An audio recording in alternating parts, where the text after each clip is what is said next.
The city of Bloomington has filed for condemnation of the Front and Center building in downtown. The former Montgomery Ward's department store building has been deteriorating for decades and been a matter of concern during the administrations of at least 3 mayors. Several city attempts to encourage or provoke redevelopment have guttered out.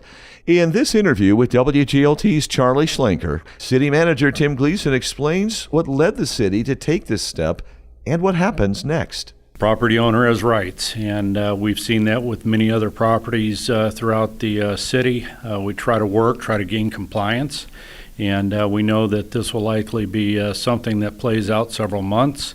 The property owner can object. This could end up in court, and it could turn into a years-long process, but this is a highly visible property in our downtown, and we've been trying to address the state of disrepair and the lack of occupancy since, I started here 6 years ago, and know it was even before then. A long time before. What all has the city done before it felt that it was pushed to this point? A lot of back and forth communication, Charlie, with the property owner. And really, it's not just on the compliance issues. It really is related to economic development, where we try to come alongside on this property, many others, to try to assist as best we can, respecting that this is privately owned, but trying to move this and turn this into a property that, is occupied and better use to the city and the owners, hopefully. Will condemnation force them to tear it down?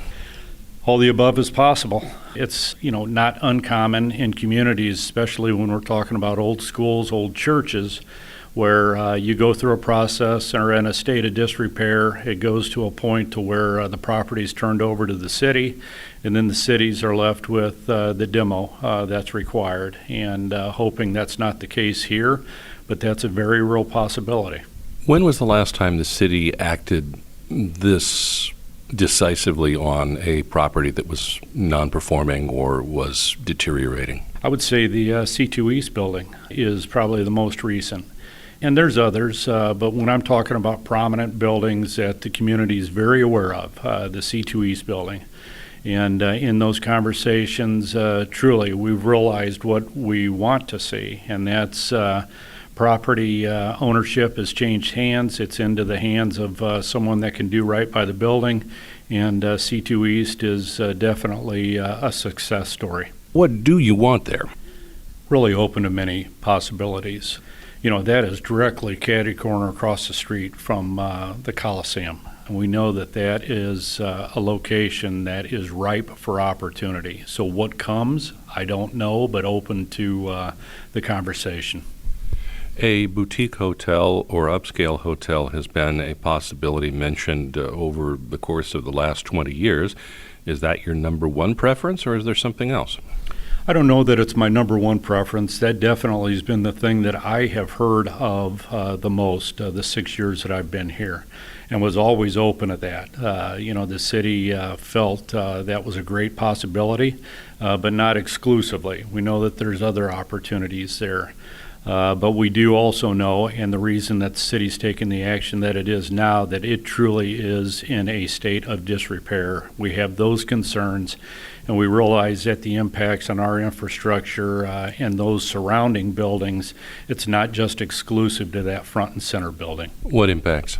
Water, sewer, the infrastructure into that building. It has gotten to a point of disrepair, where a clogged sewer system or water lines that aren't being maintained properly do have impacts on the surrounding properties. Like what? Just backups. Not suggesting that that's happening, but want to make sure that it does not happen. So this is truly a natural point in the deterioration of that building, that the steps that the city is taking are proper. This is Sound Ideas. I'm Charlie Schlenker. We're talking with Bloomington City Manager Tim Gleason.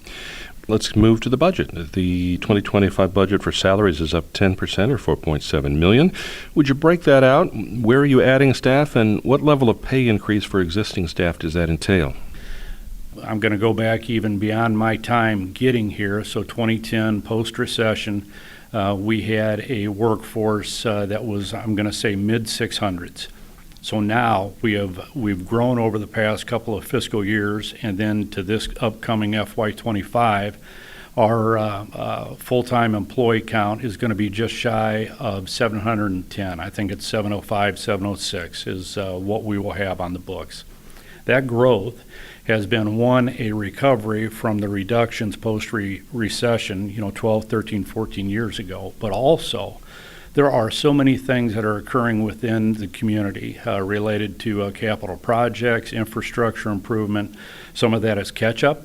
Some of that is, trying to meet the increased demands that we're seeing, the growth in our community. So it's for those reasons that we have the numbers that are in the proposed FY25 budget. So they're related to infrastructure. They're trying to keep up with some of the reductions that we saw 10 or 12 years ago. And hopefully the community and the elected officials, have, not paid attention, but have heard the transparency in our conversations justifying the need for these increases. Where are you adding? Public safety, both police and fire, is a growth area. Our IT department is one that has grown over the years. The Economic Community Development Department, if the community recalls, I created an Economic Development Department, merged that with the Community Development Department, so there's been growth there.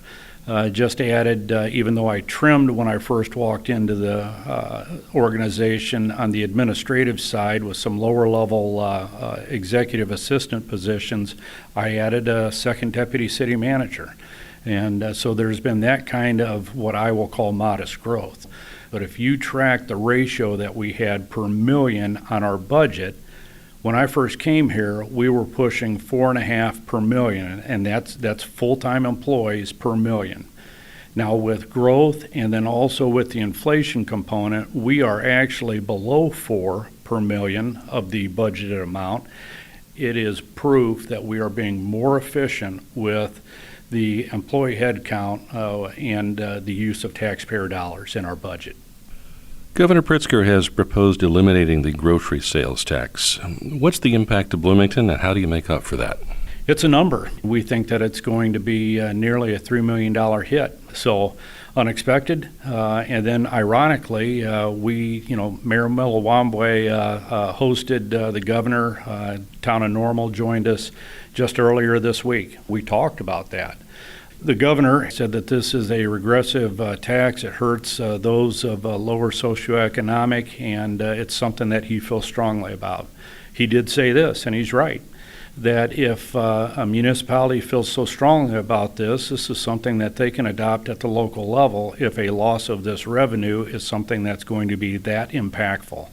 We're hoping, and I think the Illinois Municipal League holds the same opinion, that if this is going to occur with the grocery tax, that LGDF is also looked at possibly restoring older numbers, which almost identically would replace that loss to the city. Unpack LTDF for listeners, would you? LGDF, Local Government Distributive Fund. And that's a portion of the state income tax that traditionally had gone to municipalities, but that the legislature took away in tight fiscal times. Correct. This is Sound Ideas. I'm Charlie Schlenker. We're talking with Bloomington City Manager Tim Gleason. We're hearing that the planned and long-hoped-for opening of O'Neill Pool by the traditional summer start on Memorial Day may be in jeopardy. Update us on that. Will it open even if there's work yet to be completed? Yeah, it will open Memorial Day. It's not in jeopardy at all. A great relationship with PJ Hare, the director, Paul Bright. Have conversations often on this project. There were some supply chain issues, also some challenges with the aquatics subcontractor that PJ Hare had, but all those have been worked through. Go back to last year.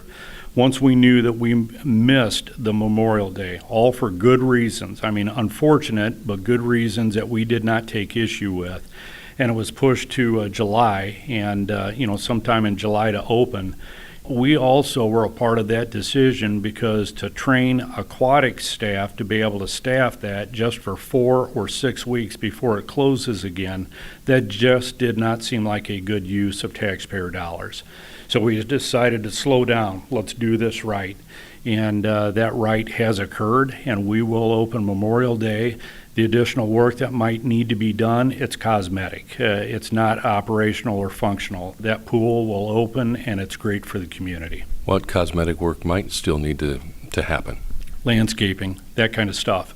If you drive by it, really everything is in place. The testing for the water portion to meet some of the criteria for the state of Illinois, that's going to occur in March.